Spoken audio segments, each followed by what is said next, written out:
And we are live on the United Public Radio Network, UPRN, 107.7 FM and 105.3 FM New Orleans. How cool is that? And of course, you can watch the live stream wherever podcasts live. We're not hard to find, my YouTube channel, etc. So that's also very cool. To all those above me that watch over me, to all of you, my fave para peeps on this side of the veil, welcome. This is Father Shawn's Paranormal Ministry. I'm your host, Father Shawn Whittington. I'm an ordained Catholic priest with the United States Old Catholic Church.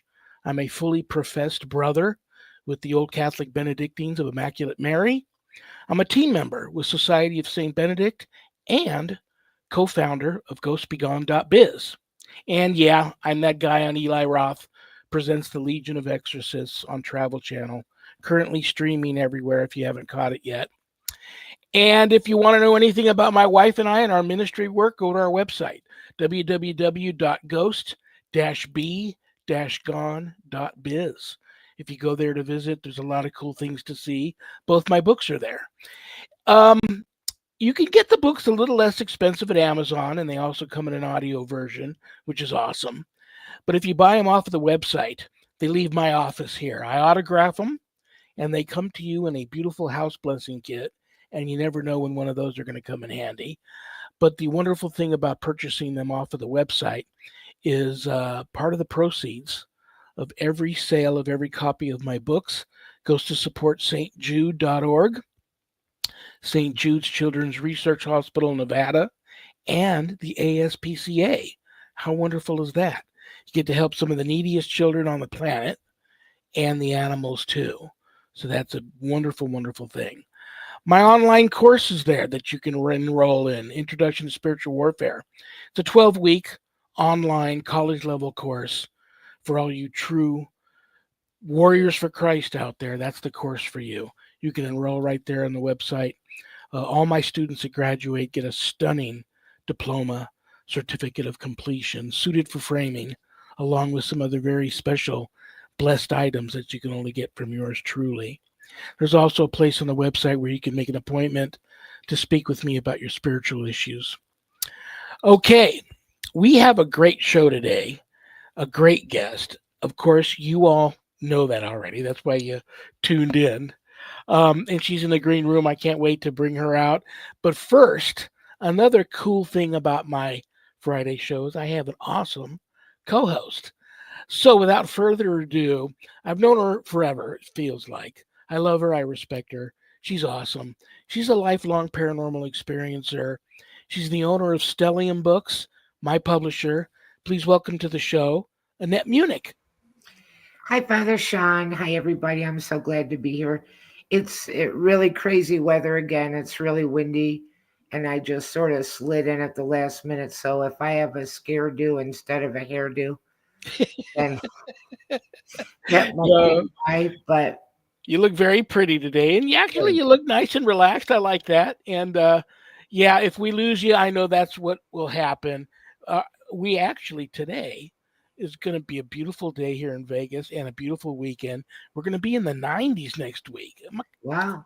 So it's craziness. I mean, it is what it is, but I understand how that goes. We've had enough of that. You know, doing these types of shows, it's like what can go wrong will go wrong, especially when you start talking about some of the things that we talk about between you and I and with our guests and the people in the chat. Sometimes there's things out there that just don't want to be talked about. So they believe me, people go, that's crazy. They don't have the ability to do that. I beg to differ. I've experienced it firsthand. Not only can certain things beyond our control that we can't see can manipulate the weather, especially around your immediate bubble in your household, but they can also manipulate electronics. And that's right up my guest Sally, because she's experienced that. But they can manipulate electronics, and you've experienced that too. Right. Well, listen, if there's anything you want to announce to the masses, anything we should know about you. I think I'm ready to bring on Lorilei, actually. Okay. Well, You're ready. I'm ready. I haven't known her as long as I've known you, but I've known her long enough to know that I love her already, and I respect her. I think she's super cool. She has a show on the UPRN network called The Angel Rock with Lorilei Potvin. So I just gave away who it is. But she's just awesome. Psychic medium, very gifted, a lifelong paranormal experiencer, an energy healer. That's very cool too. A medical intuitive. That's cool.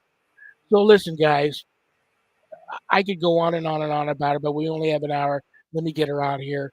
Please give a big, warm Paranormal Ministry family welcome to Lorilei Potvin. Hi, Hi, thanks for Lorilei. having me. I really appreciate it. I'm I so have Right? glad two you're shows. here. I'm going to plug my second show too. I Okay. co-hosted on Thursdays here on UPRN, The Thing at the Foot of the Bed with my co-host David Hanzel. So I have two. What a cool name for a show. That's I awesome. can't take the credit. Dave came up with it. Apparently, it's the name of a book when he was a small child that he read. And we had so many names when we were working on the show concept. And as soon as he said it, I went, that's it. That's it. So it's a good name. You know what? That reminds me, back in the day before I even started my very first radio show, when I was thinking of names, I wanted to call my show Something Wicked This Way Coming Soon with Reverend Shawn. Yeah. And I forget who it was, but somebody associated with that movie or that original book, Right. Something Wicked This Way Comes. Right.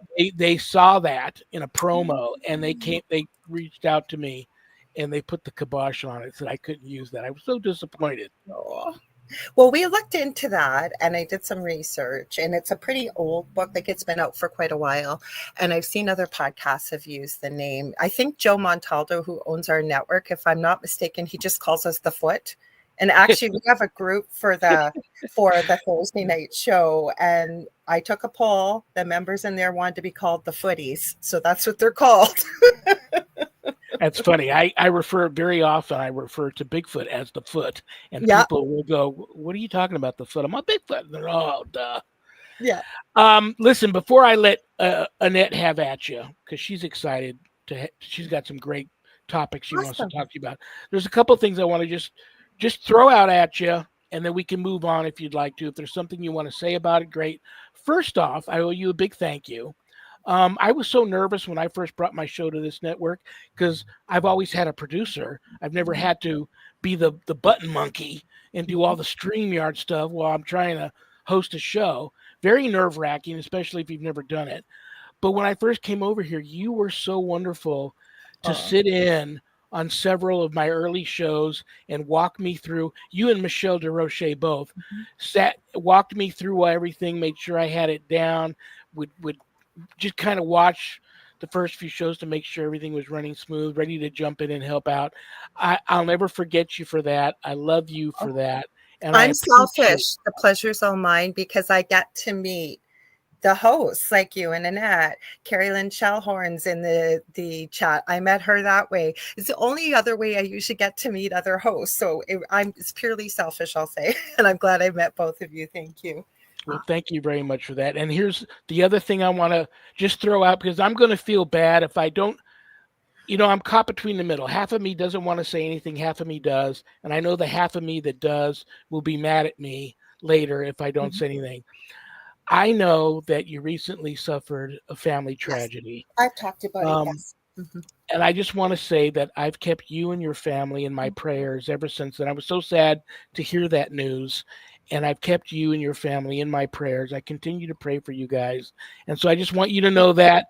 And if you wanted to say anything about it, great. If not, we can move right on. I'm comfortable. I went back on my podcast actually a couple of days after it happened. I was very sick with a respiratory virus. He was too. The whole house was.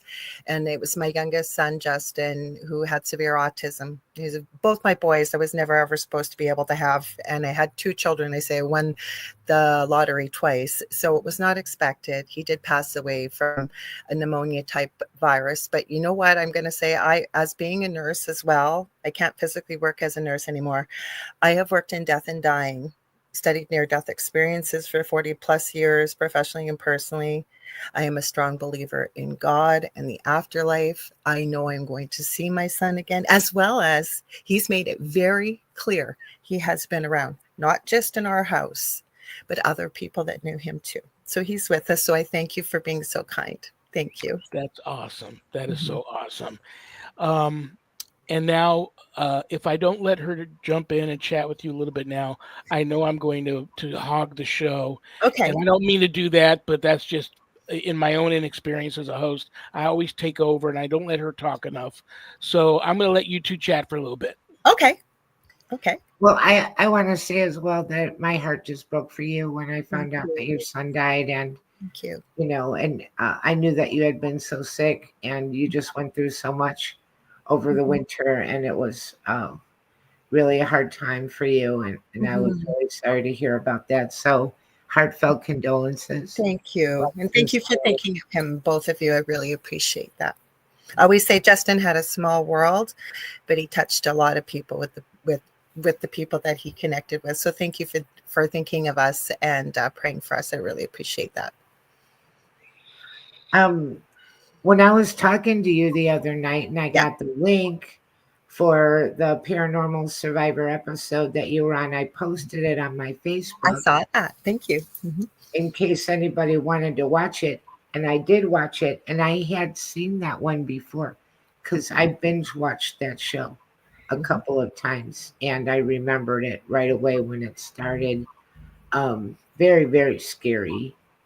And it's not quite how things happened. The only thing I can say that happened pretty close to the way it happened was at the ending, and I'm going to give our own Michelle DeRoche a huge plug because she's part of Right. that episode. She's I on didn't that know her episode. back then.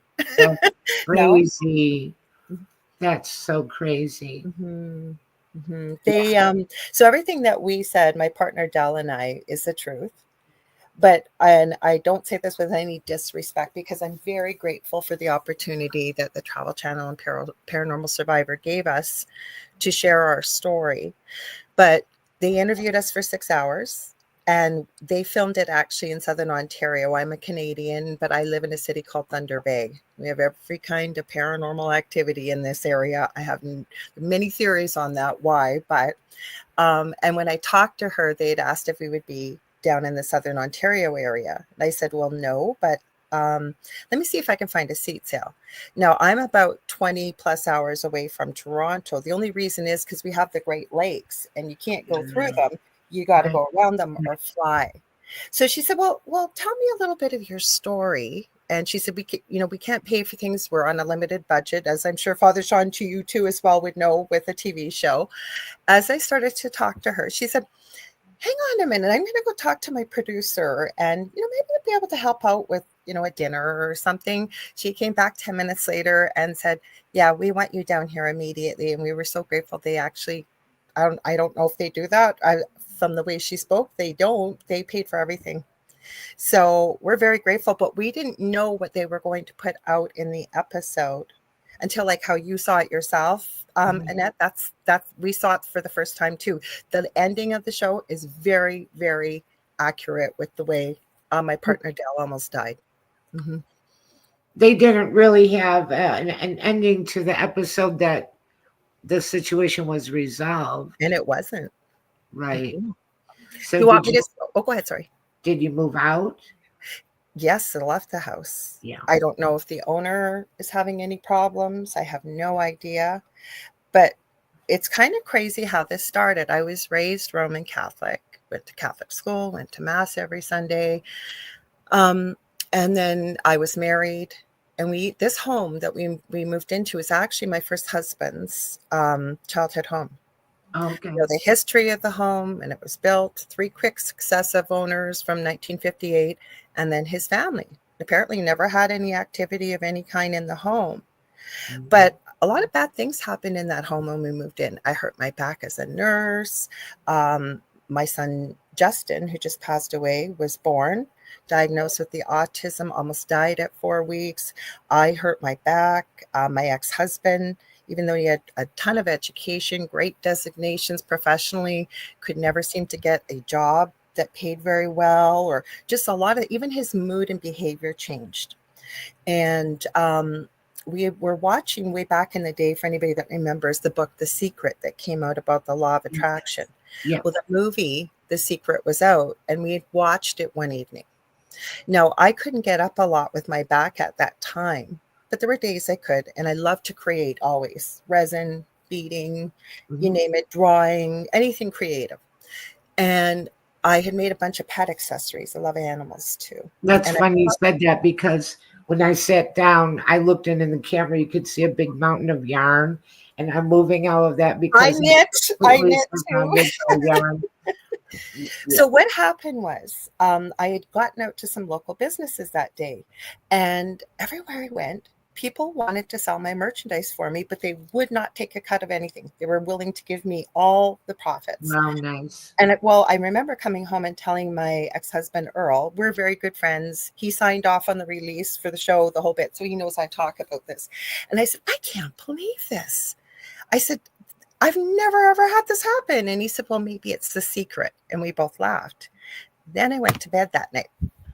And I remember this dream like it happened 10 minutes ago. It was about 17 years ago. There was a tree in the front yard of our old home. I was outside, and there was a man sitting in the tree. And I always say I'm not a high maintenance type of woman, but you could tell this man was wearing very expensive clothing. It was a dark charcoal colored gray, white pinstripe suit, white silk shirt, black silk tie. His hair, for people listening, was all slicked back black and almost one leg cut just below his ears. But it was his skin that was like this sickly, whitish, almost green tinge. And when I looked into his eyes, they were completely black. They kept changing from black to flame, black to flame. And I remember saying to him, who are you? And he said, hello, Lorilei. He said, you know that little business of yours? That's nothing. I can give you wealth. I can give you fame. I can give you anything beyond your wildest dreams. All you have to do is agree to follow me. Now, it is not radio or podcast friendly what I told him in my dream where to go, and in the no uncertain terms would I follow him. Again, I said, who are you? He then told me he was a demon, told me his name, told me how to spell it. I stopped him and again told him even more emphatically with many more curse words in the dream where to go. And he started laughing at me, and he was wagging his finger going, oh, no, no, no, no, no. Every time you see a crow or a raven, you're going to know who it is. And I remember in the dream calling on Archangel Michael. These words don't do the color justice, but it was this brilliant royal blue, silver and white flash. I woke up in a sweat, shaking and crying, which is not me, in the middle of the night. All heck did break loose after that. I then found all the information years later. Everything he told me in that dream was true. I'd never heard this name before, even being raised in Catholicism my whole life. But I found it, and yeah, it was the story. Think that there was some kind of trigger for that, or something that you said that there wasn't any activity in the house? I am wondering, with working in palliative care, I used to work in one of the most dangerous, poorest parts of the city. There was a lot of drug abuse, alcohol abuse, a lot of violence, a lot of loss of life. And I was a community visiting nurse. But I'm wondering, people would choose to die at home, or I might be there if somebody had an attachment or something maybe that followed me home. I don't know. I have no idea why this started, but it's quite the story. I'm actually writing a book about it. I have a theory. You want to hear it? I'd love to. Well, you're psychically gifted, and you look different to those on the other side of the veil. And you're like you're like that mosquito light on the back porch, and the mosquitoes are the spirits, just attracted to you. And you also, being Catholic, made you a big target.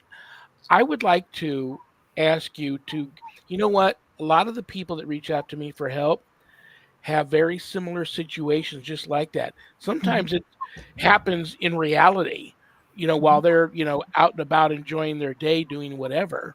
Yeah. And the most of it happens in dream states or semi-dream state. But you know how many people reach out to me and they say, I figured, how how bad can things possibly get? I Oh, need help now. Oh, This thing is the only thing offering me any help. I'm going to accept help for now, and then when things get a little bit too hairy and I don't need this thing any longer, I'll banish it. Um, speak to people. The I mean, we shouldn't even have to have this discussion, but mhm, speak to people like you, gifted, that may have a situation like that occur to them, and and the dangers of not just doing whatever it takes mhm. to fight that off. Well, I've met many people in my travels, including even working with someone that was possessed. I never want to look into the eyes of that kind of evil ever again, including the person that was possessed levitating on camera. They lived in the US and I was in Canada. I've seen quite a bit of dark stuff, but I can tell you, I've run into so many people, especially after maybe they've seen the episode or they have this infatuation with darkness and they think they're the almighty, all powerful, right, and they have no idea that they don't listen to you. They right, don't answer to you. They go after things you can't control and that will hurt you the most deeply. They'll go after your loved ones, your children, your pets. They'll go after your money. They will go after your health. Any way to drag you further and further and further down. You need to find somebody like yourself or other people to get the help you need, because I also believe that once you've dealt with evil like that, and we had 4 main entities in our home that I'm aware of, and many other things that we encountered. We don't have the level of activity here that we did in the previous home, but we've still had a few things that have popped up here, and now I'm much more well versed and educated on how to deal with it. I also have a resource that I can connect with to just have a check-in. What's your thoughts? Actually, not just one, I have many. I didn't then. It is very isolating. It is terrifying. My partner Dell was thrown 15 feet across the kitchen. He almost died. So it was usually me that stayed up all night long to watch over my 2 boys and him so that somebody was safe, somebody was there to see what was going on. And people have no idea. It is nothing like what you see on TV. I hope I answered that in the way that you were asking, Father Ab- Shawn. Absolutely, and it's what saved you, and I believe what have saved other people that I've talked to, that some of them didn't even realize they were psychically gifted until I start peeling the layers away and talking to them about other things they've experienced in their life. But the sad thing is, many people come under attack.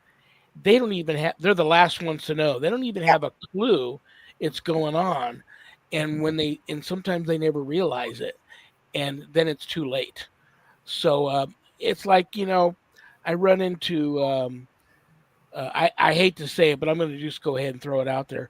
Sometimes I'll just hear people joke around. They're looking for something in their life. They're missing something. They don't know what it is. They see this Yeah. guy who entered the seminary at the age of 60, who, Mhm. baptized Catholic, spent 20 years a raging alcoholic and drug addict. Now he's an ordained Catholic priest. I want to know this guy's story. Maybe there's something there I can get from it because I feel my life is empty. So then, you get to start to talk to them about it. And I don't like to beat anybody over the head with religion. I'll tell you anything you ask me, I'll tell you. I don't get my preach on, but I'll testify to Mhm. what's happened to me.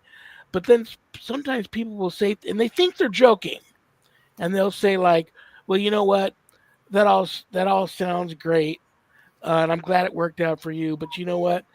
I'd rather rule in hell than serve in heaven." Oh, God, no, Um, and you got to be careful about the things you say, even if you think it's harmless, and you're just maybe even think you're joking. not at all. Mm-mm. Not at Yeah, all. And you know what? I think that what got us through this, and I've even had people, I've never read the comments maybe once or twice on YouTube. And I'm sorry, I'm not disrespecting anybody, but I could literally hear the voice saying, you know what your problem is?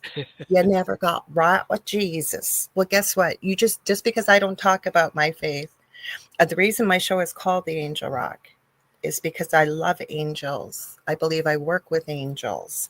I love crystals and I love rock music. But it was my faith, and my partner has been baptized in 3 different levels of Catholicism. We have a strong belief in religion and in God, in love. My children were taught about God and love and positivity. And you're right. People do not understand. And I think it's part of what I try to teach, say, if I'm doing a show on my own, that if everything's energy, and energy can neither be created nor destroyed, but it can be transferred from one place to another. Some of the most powerful things that we possess as a human being are our words, our thoughts, and our emotions. You are very correct, Father Shawn. Be very careful what you put out there when you say something like what you just shared, because be careful what They're you ask. everywhere. People would be astonished if we all had those special glasses that they put on in that movie. What was the movie? It was Rowdy Roddy Piper. I forget. I remember. I heard Yes, about it. But I don't yes. remember the name. Yep. I think it was called They Live. Maybe I could be Yes. wrong, Yes. or They just live. Yeah. they or something. But if everybody had a pair of glasses that they could put on and then see, it's like I heard an exorcist testify once that when the unclean spirit manifested through the client that he was performing the exorcism on, he asked the demon, "How many are there of you here?" Because usually, those of us that know they usually run in packs. The demon had said to him, "We are so many that if you could see us, we would block out the sun." I believe you. And then to smell something, I have a German Shepherd. And if you've ever had a big dog, I'm not trying to be graphic, but a number 2 smells pretty bad. Try multiplying that by about Yeah. 1,000, Right. coming out of nowhere, that smell. And just as quickly as it came, it was gone. And I Right. used to say, because I always said I never went looking for the paranormal, it found me, but I've had it around me my whole life. But I can tell you, in the beginning, when I was searching for answers and searching for help, I used to say it was a fine line between fear and standing in your dominion, which I believe that whatever somebody's higher power is in the way of light and love, mine is God. Some people may call it a law, whatever you may want to call your higher power. There's a fine line between that fear and standing in the power, knowing that you are protected. When I believe this, all of us are here as part of God. We are all one. I believe we all have a team behind us. We all have angels. But when you can't see it, and something can throw a 175, 180-pound man 15 feet across the kitchen, that takes a lot to be able to stand in that power. Mm-hmm. Mm-hmm. Definitely. Bit, scratched, burnt, choked, all of us. And I started to document some of the things. And I do know my boys, both of them, are both gifted psychically as well. My partner could see things, or they would know things, hadn't talked to each other, but they would both tell me, say 12 hours apart. I mean, my son was at school, my eldest, and my partner was at work. And they're both telling me what they could see and feel on the property without talking to one another. But there were 4 main entities in our home. Definitely a shapeshifter, the Hat Man, and they named it the boys named it oh God, what did they call him? The Shy Guy.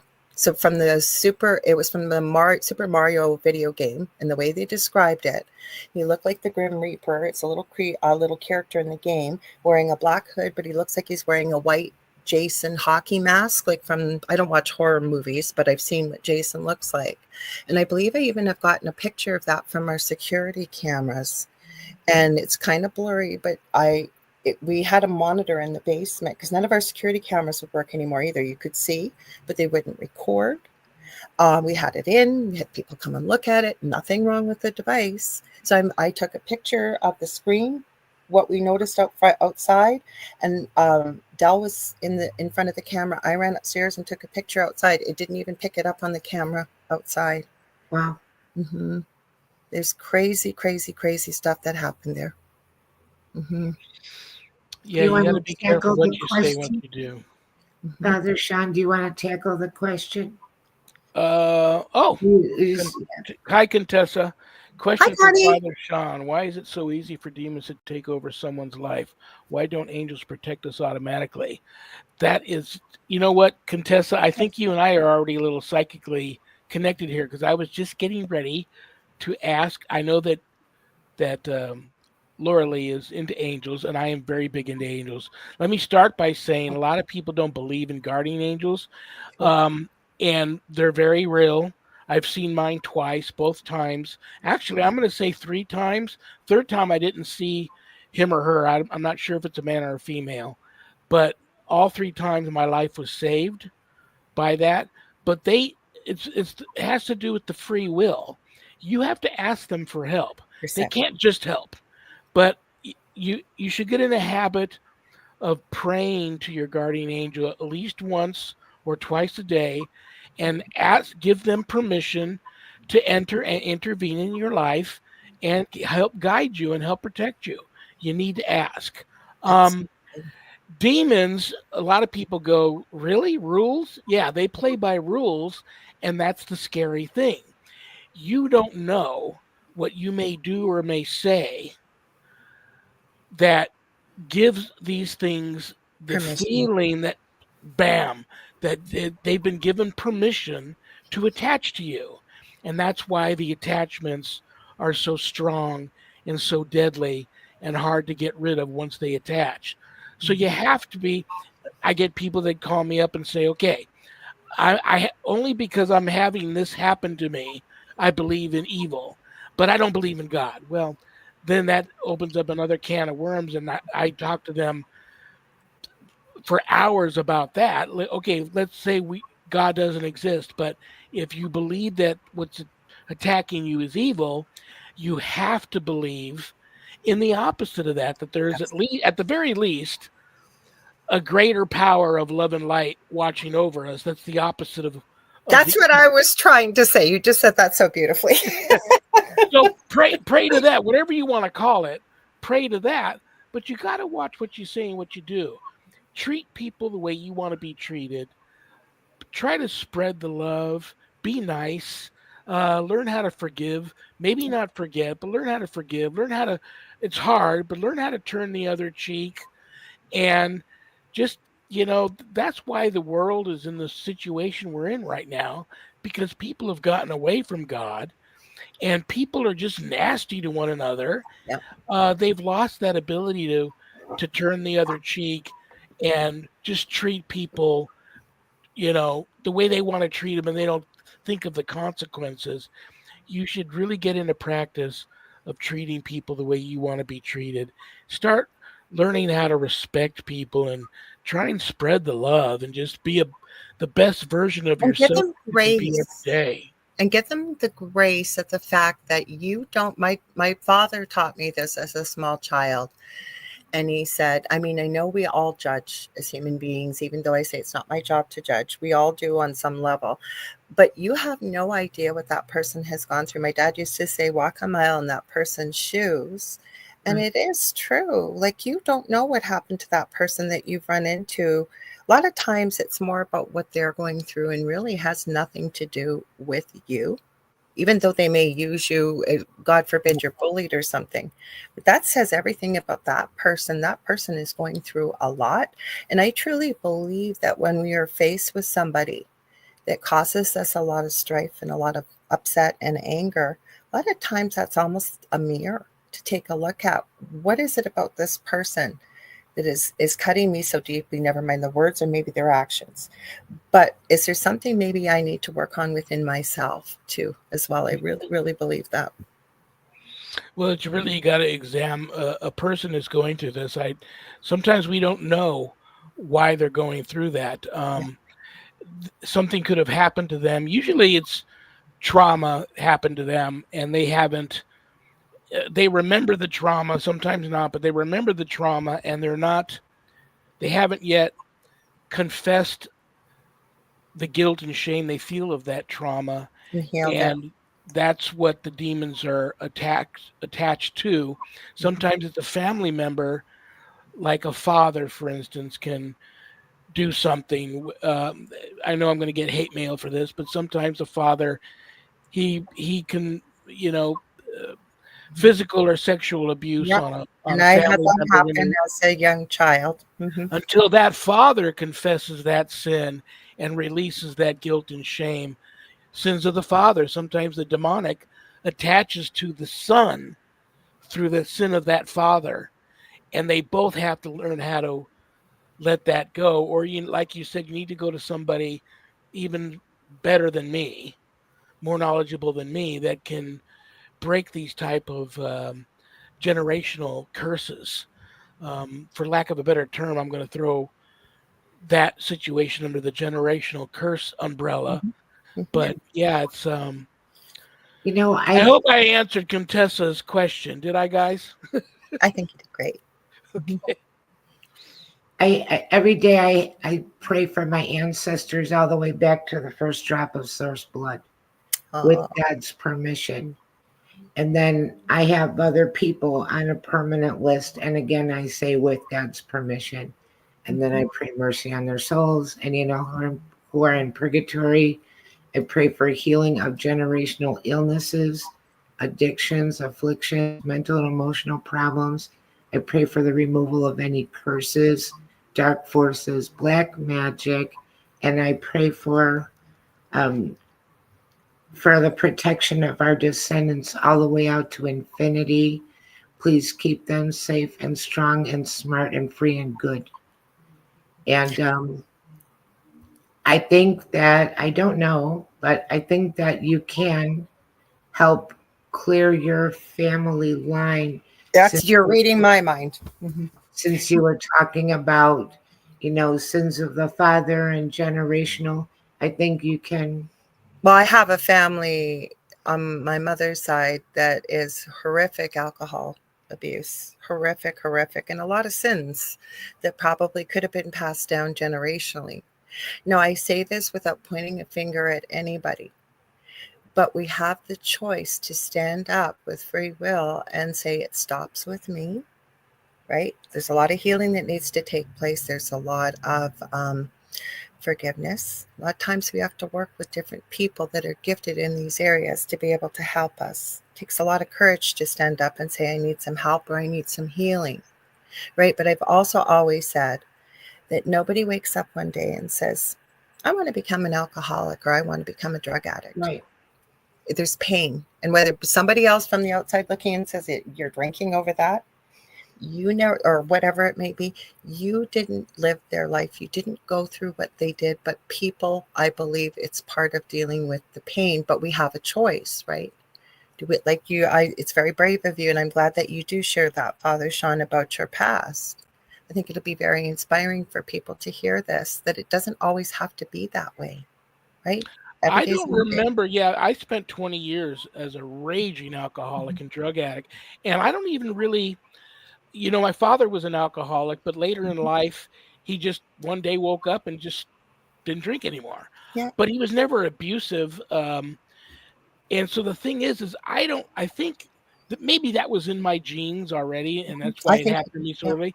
But I was just kind of a wild and crazy kid, and I think I just wanted to belong more than anything else. I got in with a crowd of people that really like to smoke pot and do cocaine and drink, and it didn't matter what kind of drink it was, and it started at a young age, and then it just snowballed. Yeah, but even the pain of loneliness, of wanting to belong, like feeling like the others. There's many different reasons why people may have pain, and people don't always start to, I believe, you know, with an addiction, but they may have the propensity, they may have the history, right? The genetic history. I believe there has to be, one day they're going to find out even there's a bit of a genetic component to this. And I could be wrong, but there's many reasons why, right? Once people start to do this and it starts to become chemically dependable, like for their bodies too. But a lot of people I've talked to throughout the years in working with them, there's pain there. Yeah. There's always a pain that it numbs something for them, whatever that may be. Maybe they don't even believe they're numb.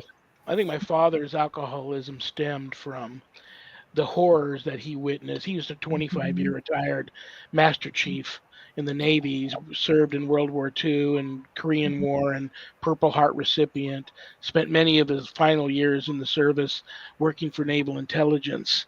So I think a lot of the horrors that he would tell me stories like men that he knew and witnessed dying, that he felt guilt on a couple of those situations. And he never talked about ghosts, but I want to say the last year of his life, he would tell me how these men were visiting him. Not, Oh, and it was like friendly, well, that's like, good. you know, closure. They were visiting and he was seeing this, and it would just blow me away. Like, I'm having this conversation with my dad that I never had before. And I'm like, that's great, Dad. And I could tell that even on a spiritual level, these visitations from these spirits um, were probably the only thing that could have released him at that time from that guilt and those horrors that he experienced What a during. gift. Yeah. Hmm. And Fear can you be know, just as helpful as it can be scary. So you got to be just, if you're one of those people, and the three of us here are in that group, if you're one of those people that attract that, just got to be ready. Well, even as a little girl, okay, I'm going to be 60 in August. So I remember I was about 4 years old, my first paranormal experience. And then we eventually built a house and moved into a new house. I've always lived in Thunder Bay. Now, I knew nothing about 3 a.m., and I always say it's 3 a.m. somewhere around the world. But I can tell you the first summer we moved there, and it was built from the ground up. Nothing had been on this ground. It was nothing but wilderness. I couldn't go. I was terrified to go to sleep. I would wake up for about 6 months every night at 3 a.m. unable to breathe. And I eventually got diagnosed with asthma. But as a nurse, and as well as my children have had asthma, it was not asthma. I could not take a breath in. I could not breathe out. There was no 911 or 111, I guess, maybe overseas as well. I just remember my father scooping me up, throwing me into the car, and driving as fast as he could. And as soon as he got about a block away, then I could breathe. I've never been able to find out why that happened, but it did. I have had weird, strange things as a nurse happen. And then you start to tell people as you get to know them a few of your stories, I almost feel like and I do say sometimes, I swear to you, I'm not making this up, because I've lived a crazy life. Don't regret a moment of it, but I've lived a crazy life. I'm sure we all have, but I get people reach out to me every day. They say, you know what, you're the most polished whack job I've ever listened to, and I just laugh and I go, God bless you. What's your name? I'd love to add you to my prayer list and pray for you. And I find it funny. It's like my wife's the complete opposite. She's too overprotective of me, and I can't let her oh, see the trolls that attack me because she gets very defensive. She wants of to fight course. back, and she's a minister too through the Lutheran faith. I always try to hide that stuff from her because I find it funny. And you know what? I could be a total whack job. That is why I probably twice a year, maybe three times a year, I have a session with a psychologist that I've Mhm. known all my life, and another person I've known all my life is a psychiatrist. I will call them up, and they know why I'm calling, because the last thing you need coming to your house is a exorcist who's crazy. So I don't want to be that crazy exorcist that comes into your house and makes things worse. Mhm. So I need to know, and they both know that if the time ever comes where they honestly think that maybe I'm coming undone at the ends and not becoming not too the loose ends are starting to fray, and I'm maybe need to take a break from this work. They Mhm. know that they need to tell me. We've already agreed that they need to hit me over the head with brutal honesty and tell me it's time to just Mhm. yeah, walk away from that. Not walk away from being a priest, but walk away from I commend you. deliverance and exorcism because it can also. I'm a big time target, and I get targeted every day. I know other clergy that get targeted all the time. So and Annette, poor Annette, she's get most of the books. She publishes many kinds of books, but I'm going to go out on a limb, and she can correct me and say the majority of them are paranormal novels, and there's something attached to true that stories. that follows this manuscript to her when she starts editing and Yep. publishing these books, I, and then she experiences all this stuff too. So I that's crazy. really think that whatever is involved with the book tries to slow down the publication and doesn't want to go on out in the world. Annette, you were reading my Actually, mind. right. You know what I was thinking as you were saying that? Every time we looked for help, something would happen. Someone would agree to come and help us. Mhm. And a family member might pass, unfortunately, or they get pulled in a different direction, or all of a sudden someone would lose their job, or something. We could never find someone. And the same with your book. Like you say, with trying to put the books out, something happens, right? Right. Mhm. It'll keep slowing it down and all kinds of weird things. But I kind of expect it now. But especially if the book has prayers or ways to deal with and has any kind of resolution, solution, um, that a lot of times they just kind of do what they can. And like Father Shawn was saying earlier, and we've experienced, they're very good at manipulating electronics. So, and for example, I've gone in, I'm editing a book, and now all the page numbers are mixed up, where all the pictures are upside down in the book, stuff like that. It's all very sixth grade, you I know. think they're trying, though. I believe that like attracts like energy. And once I started learning the principles of energy, a lot of the physical attacks stopped in my home, because I learned, I used to hear this all the time. I used to hate it. I used to hear, you got to raise your vibration. I used to say, what the heck is Right, that? But I right, understand now, like attracts like energy. And like you said, you now know that this may happen with your books, for example, Annette, right, right? They're hoping, I think, the other side, if we'll call them that, is hoping by messing with you, causing frustration. Or somebody had mentioned about the mental health aspect of this. Yes, it can be very lonely to be in this situation because the people don't believe you. People don't want to talk about it. People don't want to know anything about this. They think you're crazy. I mean, it can go on and on and on, right? So once you start to learn about what raise your vibration is, and bring a little bit of the outside in, practice grounding. And it's going to sound crazy. Hug a tree.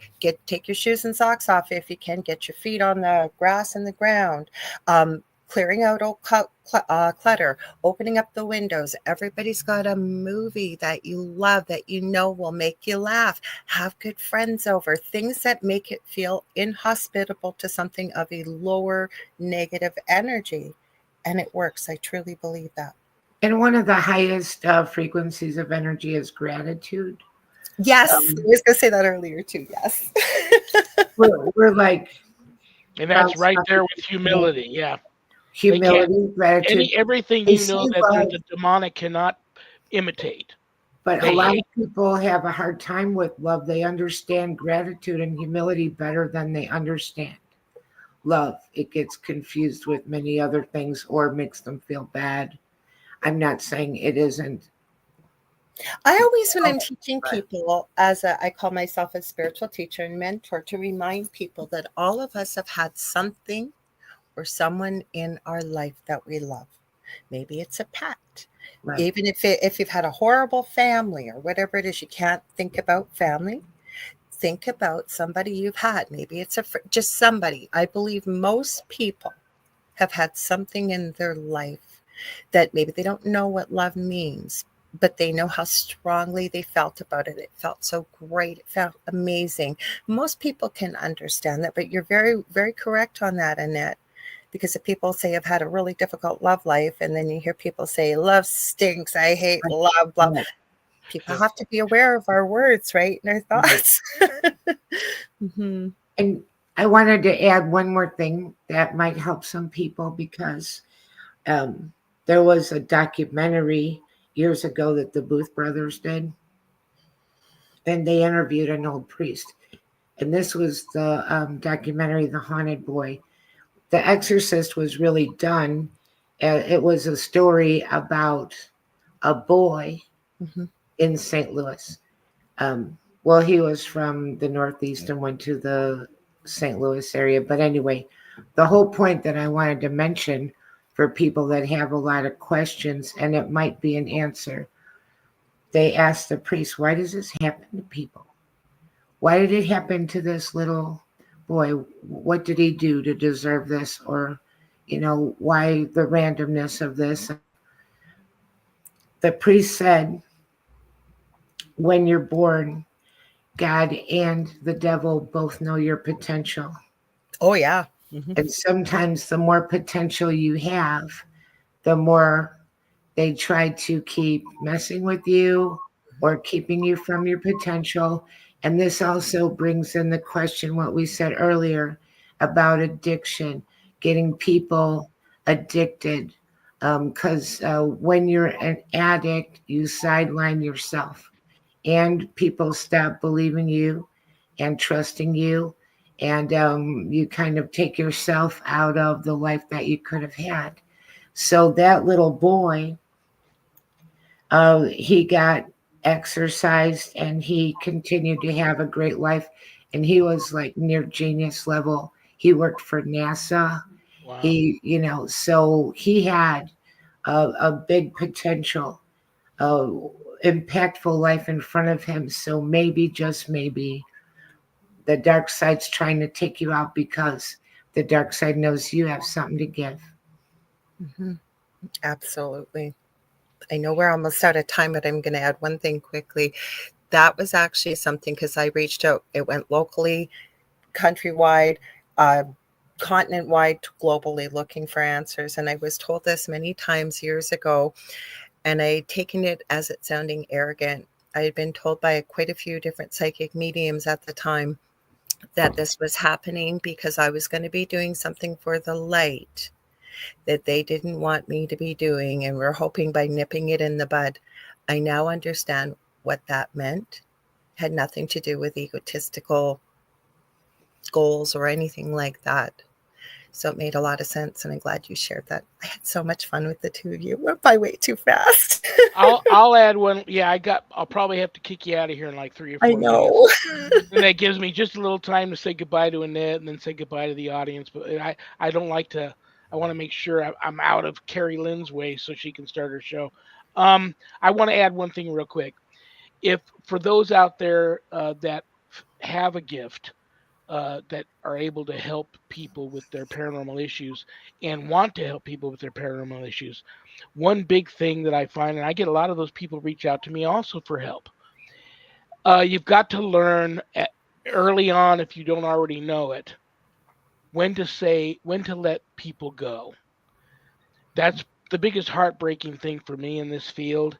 Sometimes people reach out to me for help, but they're not ready to do anything you want, anything you're asking them to do that they need to do to help you help them. They don't want to do that.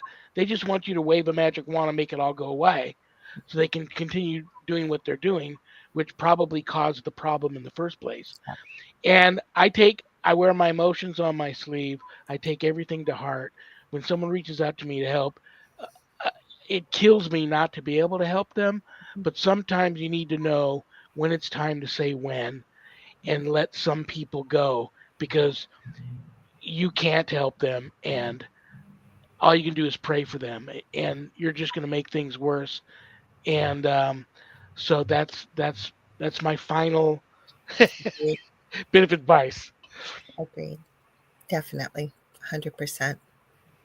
Thank you so Before much. I kick you out of here, make sure everybody knows the name of both your shows. Okay. If you have how they can reach you, if they just want to talk to you or need help, Sure. and anything else you may want to say to anybody. Thank you. Thank you so much again for having me. I've got to have you. I've had Father Shawn on once. I've got to have the two of you on. And then Annette, I'm going to steal you all to myself. I want to hear more. I would love to. So you can get a hold of me on facebook.com/AngelWalk right now. I am working with my BFF that's in Atlanta. I call her the Crystal Wizardress. She's a channel. She does the Akashic Records as well, Leanne Clark. You can find her under the Crystal Architect on Instagram and Facebook. We are working on a first course that we are going to be putting out, teaching people about some of the things we've talked about tonight, about energy and love and light and getting connected to your intuitive side and many more things. Then I'll have a domain name. You can reach me on any social media platform. Messenger is usually the fastest on Facebook. Facebook. I have 2 groups on Facebook: Paranormal University for all things paranormal, Angel Rocker Tribe for all things spiritual. I have the Angel Rock Monday night, 6 p.m. Eastern Standard Time here. I also have the Thing at the Foot of the Bed with myself and David Hanzel, 7 p.m. here. Eastern Standard Time on Thursdays. And we have a group as well, because we show a lot of spooky clips and answer some of these questions we've been talking about. So thank you again for having me. Very, very cool. I love you. I respect love you. I both pray of you. for you. Thank you you. so much for being here. I'm not done with you. I'll throw some dates at you and get you back, because there's a lot can't more I want wait. to. Have a great remainder to your Friday evening and your weekend, and I will talk to you soon. Okay, we'll talk soon. Thanks. Thanks, Lorilei. I just loved it. I did too. Thank you. Bye-bye. Lorilei Potvin. All right, woman. We will be back here next. Oh, this is going to great. Hopefully, all the technical difficulties that we experienced last month are taken care of. Next Friday, the 28th, Happy Medium Monthly. Right. Free live on-air psychic readings, the whole show by the Happy Medium, Susan Ahern, who will be coming to us live from Cape Cod. So if you've ever wanted a free live on-air psychic reading, she's taking questions from the chat room. That's the whole show. I'm just going to introduce the name of the show, bring Annette on because she's going to help me with chat. I'm going to get out of the way and let Susan do her thing. So be here. And I'm looking forward to seeing you next Friday to help me out with that. Thank you for doing that. Anything you want to say before I kick you out of here? No, I think I'm good. I think it was a great show. It was like this great synergy going on, and the conversation went all kinds of ways and then wrapped itself back up together. It was wonderful. I love that. Annette, I love you and respect you too, honey. Have a great Friday. Have a great weekend. Hang in there with the weather. Spring's coming. I love you, and I'll talk to you soon. Bye, and everybody have a great weekend. I really enjoyed it, and we'll see you next week. Annette Munich, owner of Stellium Books. I want to thank Joe Montaldo, Michelle DeRoche for making it possible for my show to be on United Public Radio Network. It's been a godsend. I love it here. And I love each and every one of you. I know I say that, and you probably go, yeah, right. He loves each and every one of us. I'm telling you, brothers and sisters, I love people. And I love the world, and I love my life, and I do love each and every one of you. I pray for each and every one of you all the time. That's what I do, especially as a Benedictine, all the time. Thank you all for being here, because I don't have a show without each and every one of you. And I mean that. So thank you. God bless you for being here. Remember, brothers and sisters, we're not done here. Spirit Switchboard with Carrie Lynn Shellhorn's coming up. And I want to leave you with this. We may have done what the devil said we did, but we are not who the devil says we are. Good night, Danny. Good night, Jack. Good night, Dog. Good night, Harold. Rest in peace. Good night, Ernie. Good night, Bill. Good night, Dan. I love you all. God bless you all in the name of the Father and the Son and the Holy Spirit. Peace.